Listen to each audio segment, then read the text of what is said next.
Why do some companies report losses year after year, yet their owners buy private islands, luxury yachts, and fleets of private jets?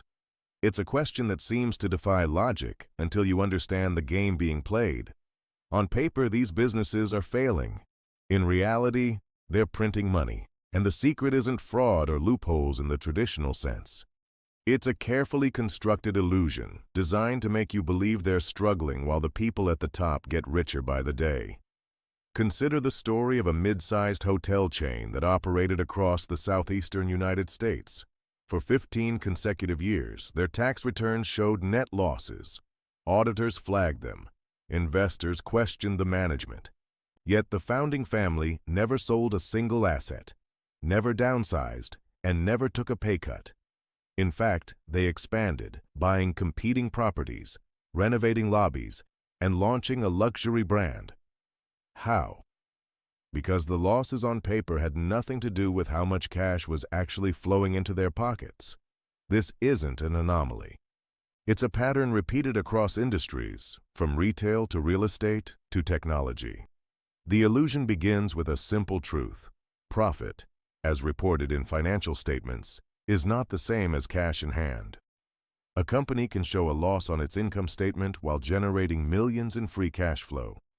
This disconnect is not a bug in the system, it's a feature. And those who understand it use it to their advantage.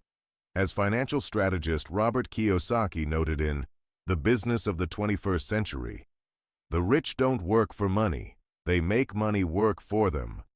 But what he didn't elaborate on is how the wealthy also make accounting work for them, transforming taxable income into non-taxable cash flow through legal, well-documented strategies. Take the case of a regional airline that operated for over 2 decades. Every annual report showed declining revenues and mounting losses.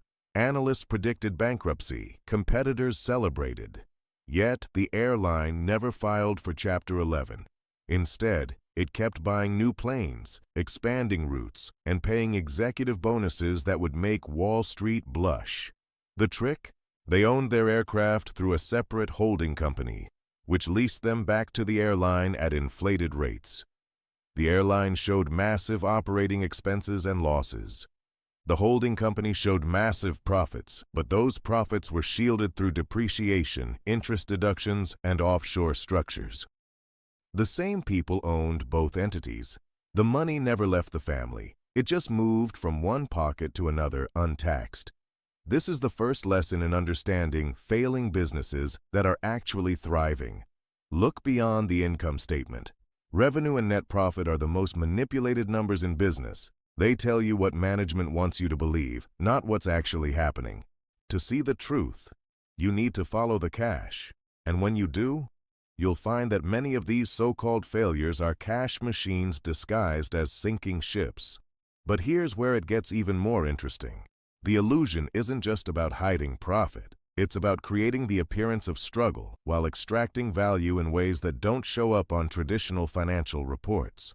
Consider a chain of fitness gyms that operated in 12 states. For 8 years, they reported negative earnings. Yet the founder drove a Lamborghini, owned 3 homes, and vacationed in the Maldives twice a year. How? Because the company paid for everything. His car was a business vehicle. His homes were executive residences used for strategic planning. His vacations were industry conferences in exotic locations. None of this was illegal. It was all documented as legitimate business expenses. The company showed losses. The founder lived like a king. This strategy is so common that it has a name. Owner compensation through operational expenses. It's not taught in business schools. It's not discussed in mainstream financial news. But it's widely practiced among privately held companies that prioritize cash flow over reported profit. As noted in a Harvard Business Review analysis by Mihir Desai, corporate tax avoidance is not the exception, it's the norm for sophisticated financial operators. The key is understanding that tax codes are not designed to penalize wealth creation. They're designed to incentivize certain behaviors, like reinvestment, capital expenditure, and job creation. And those who understand the code can turn those incentives into personal wealth. Now, imagine applying this logic not to a single company, but to an entire industry. The movie theater chain that shows losses every quarter, but keeps opening new locations. The restaurant group that reports declining sales, but pays its owners seven-figure consulting fees. The manufacturing plant that claims it can't afford to raise wages while distributing millions in dividends to its holding company. These aren't contradictions, they're calculations. And the people running these businesses aren't failing. They're winning a game most don't even know exists. But if profit can be hidden and cash flow can be redirected, then what's the real measure of a successful business? Is it the bottom line, or is it the ability to extract value without triggering alarms? The answer lies in understanding the tools available to business owners, tools that turn expenses into assets, losses into deductions, and debt into wealth. And the most powerful of these tools isn't hidden in offshore accounts or complex legal structures. It's right there in the tax code, written in plain language, waiting for someone to use it. That tool is depreciation, and it's the gateway to turning any capital-intensive business into a tax-free cash machine. Because when you understand how depreciation works, you'll realize that the government isn't just allowing businesses to deduct the cost of their assets. It's practically begging them to buy more, spend more, and grow more, all while paying less in taxes. But how does a simple accounting entry turn into a wealth-building strategy? And why do so few business owners take full advantage of it? Let's start with the basics. Depreciation is an accounting method that allows businesses to allocate the cost of a tangible asset over its useful life. Instead of deducting the entire purchase price of a building, machine, or vehicle in the year it was bought, the expense is spread out over several years. This matches the expense with the revenue the asset helps generate. Sounds straightforward, right? But here's where it gets interesting. The asset doesn't actually lose value in the way depreciation suggests. In many cases, it gains value. Yet, the business still gets to deduct that loss from its taxable income. Imagine you own a commercial real estate company. You buy an office building for $10 million. Under current tax law, you can depreciate that building over 39 years using the straight-line method. That means you can deduct approximately $256,000 every year from your taxable income, even if the building is fully occupied, generating rent, and increasing in market value. After 10 years, you've deducted $2.56 million from your taxes. But the building? It's probably worth $15 million now. You've claimed a loss on paper while your asset has appreciated by 50%. This isn't a glitch, it's the system working exactly as designed. The real magic happens when you combine depreciation with leverage. Let's say you didn't pay $10 million in cash for that building. You put down $2 million and borrowed $8 million from a bank. Now you're collecting rent on a $10 million asset, deducting depreciation on the full $10 million, and paying interest on the $8 million loan, which is also tax deductible. Your taxable income might be zero or even negative, but your cash flow, positive, very positive. You're collecting rent, paying the mortgage, and still having money left over. And that money isn't taxed because, on paper, you're losing money. This strategy is so effective that it's become the backbone of the real estate empire model. From small landlords to large REITs, the formula is the same. Acquire assets, depreciate them, borrow against them, and repeat. The more you own, the more you can deduct. The more you deduct, the less tax you pay. The less tax you pay, the more cash you have to buy more assets. It's a self-reinforcing cycle that turns real estate into one of the most tax-efficient wealth-building vehicles available. But real estate isn't the only industry that benefits from this loophole. Consider the airline industry again. Airlines are capital-intensive businesses. They need planes, hangars, maintenance equipment, and training facilities. All of these assets can be depreciated. And because planes are expensive, often costing hundreds of millions of dollars, the depreciation deductions are massive. An airline that buys a new fleet of Boeing 737s can deduct billions in depreciation over the life of those aircraft. Even if the planes are flying every day, generating revenue, the company can show accounting losses while maintaining positive cash flow. The same logic applies to shipping companies, trucking firms, manufacturing plants, And any business that relies heavily on physical assets, the more you invest in equipment, the more you can deduct. And the more you deduct, the less tax you pay. This creates a powerful incentive to keep investing, keep expanding, and keep growing, even if it means showing losses on paper. Because in the eyes of the tax code, growth is rewarded, profit is taxed, but depreciation is just the beginning. Because once you understand how to manipulate the timing of expenses and the classification of assets, you open the door to even more sophisticated strategies. Strategies that allow companies to not only avoid taxes but to turn their financial statements into works of art, carefully crafted narratives that tell a story of struggle while the reality is one of prosperity. Take, for example, the concept of accelerated depreciation. Under normal circumstances, depreciation is spread evenly over the useful life of an asset. But tax laws often allow businesses to accelerate those deductions, taking larger write-offs in the early years of an asset's life. This front-loads the tax benefits, allowing companies to reduce their taxable income significantly in the short term. The Trade-off Act of 2017, for instance, introduced 100% bonus depreciation for certain types of equipment, allowing businesses to deduct the entire cost of qualifying assets in the year they were purchased. This means a company could buy a $5 million piece of machinery and deduct the full $5 million from its taxable income immediately, even though the machine will be used for years to come. The impact of this policy was immediate and profound. Companies rushed to invest in equipment not because they needed it, but because the tax savings were too good to pass up. A manufacturing firm might buy new robots, deduct the full cost, and show a massive loss on paper. But in reality, they've just acquired valuable assets that will generate revenue for years. The loss is temporary, the assets are permanent, and the tax savings, immediate.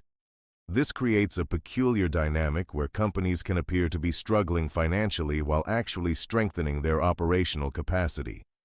They report losses, which might concern casual observers. But insiders know better. They know that the losses are a byproduct of strategic investment, not operational failure. And they know that the cash flow tells a different story, one of growth, expansion, and increasing profitability. But what happens when the assets stop depreciating? What happens when the tax benefits run out? That's when the next phase of the strategy kicks in, refinancing. Because once an asset has been fully depreciated, it still has value. And that value can be tapped through loans and lines of credit. A building that's been fully depreciated might have a book value of 0, but its market value could be astronomical. By refinancing that building, the owner can extract cash without triggering a taxable event. The loan proceeds aren't income. They're debt. And debt doesn't get taxed. This is how wealth compounds in the world of sophisticated business owners. They buy assets, depreciate them, refinance them, and repeat. Each cycle generates more cash, more deductions, and more assets. And because the debt is tax-free, they can extract significant wealth without ever paying income tax on it. It's a system that rewards those who understand it and punishes those who don't. But depreciation and refinancing are just two pieces of the puzzle. Because there's another layer to this game, one that involves not just the timing of expenses, but the very nature of what counts as profit. And that's where the story gets even more interesting. Because once you start questioning what profit really means, you realize that the entire concept is far more flexible than most people imagine. Profit, after all, is an accounting construct. It's a number derived from a set of rules and assumptions. Change the rules, and you change the number. And those who write the rules, lobbyists, lawmakers, and regulatory bodies, are often influenced by the very people who benefit from them. This creates a system where the definition of profit is not fixed, but fluid. It can be shaped, molded, and manipulated to serve specific purposes. Consider the case of stock-based compensation. For years, companies have been able to deduct the value of stock options granted to employees as a business expense. This means that when a company gives an executive stock options worth $10 million, it can deduct that $10 million from its taxable income. The executive doesn't pay tax on those options until they're exercised and sold. the company gets an immediate deduction. And if the stock price rises, the deduction becomes even larger. This creates a powerful incentive to compensate executives with stock rather than cash. It reduces taxable income for the company while deferring taxes for the executive. It's a win-win for everyone except the tax collector. Amazon is a prime example of this strategy in action. For years, the company reported minimal taxable income despite generating billions in revenue. A significant portion of this was due to deductions from stock-based compensation. As Amazon's stock price soared, so did the value of those deductions. The company was able to offset a substantial portion of its taxable income by granting stock options to employees. The result? A tech giant that grew into one of the most valuable companies in the world, while paying little to no federal income tax in certain years. But stock-based compensation is just one tool in the arsenal. There's also research and development credits, which allow companies to deduct a percentage of their R&D spending from their tax bill. There's investment tax credits, which reward businesses for investing in certain types of equipment or facilities. There's accelerated depreciation, which we've already discussed. And there's a host of other incentives, deductions, and credits that can be combined to create a tax profile that bears little resemblance to the company's actual economic performance. The key is understanding that these strategies are not illegal. They're not even controversial within the business community. They're standard practice. Every major corporation uses them. Every wealthy business owner understands them. And every tax advisor worth their salt knows how to implement them. The only people who don't know about them are the ones who aren't using them, and those are the ones paying the full freight. But here's the real question. If these strategies are so effective, why doesn't everyone use them? The answer is simple: complexity. These strategies require expertise. They require planning. They require a team of advisors, accountants, lawyers, financial planners who understand the intricacies of the tax code and know how to navigate it. And that expertise comes at a cost. For small business owners, the cost of implementing these strategies might outweigh the benefits. For large corporations and wealthy individuals, the benefits far outweigh the costs. This creates a two-tiered system where the wealthy play by a different set of rules than everyone else. Not because the rules are different, but because they understand how to use them. And that understanding is passed down through generations, taught in private boardrooms, and protected by teams of professionals. It's not a conspiracy. It's a competitive advantage. And like any competitive advantage, it's guarded fiercely. But what if you could access that knowledge? What if you could understand the strategies used by the wealthy and apply them to your own business? That's the promise of this series. Not to teach you how to evade taxes, that's illegal and dangerous, but to teach you how to understand the system, navigate it, and use it to your advantage. Because the truth is, the system isn't rigged against you. It's just complex, and complexity is a barrier that can be overcome with the right knowledge. So let's go deeper. Let's look at the specific strategies, the real-world examples, and the actual numbers. Let's see how these plays work in practice, not just in theory. And let's start with one of the most powerful tools in the tax-advantaged wealth-building toolkit, depreciation. Because once you understand how depreciation works, you'll never look at a financial statement the same way again. Imagine you're the owner of a regional hotel chain. You've been in business for 20 years. You own 15 properties, each valued at an average of $5 million. That's a portfolio worth $75 million. On paper, your company shows a net loss of $2 million per year. Auditors have questioned it. Investors have expressed concern. But you're not worried, because you know the truth. Your hotels are fully occupied. They generate $15 million in annual revenue. Your operating expenses, including salaries, utilities, maintenance, and marketing, total $10 million. That leaves $5 million in operating profit. But then you deduct depreciation. Your buildings are depreciated over 39 years, which gives you approximately $1.9 million in annual depreciation deductions. Your furniture, fixtures, and equipment are depreciated over shorter periods, adding another $1.5 million in deductions. Your vehicles, computers, and other assets add another $500,000. That's $3.9 million in depreciation alone. But you also have interest expense. You financed your properties with 60% debt, which means you have $45 million in loans outstanding. At an average interest rate of 5%, that's $2.25 million in annual interest expense. Add that to your depreciation, and you have $6.15 million in deductions. Your operating profit is $5 million. Your deductions are $6.15 million. On paper, you're losing $1.15 million per year.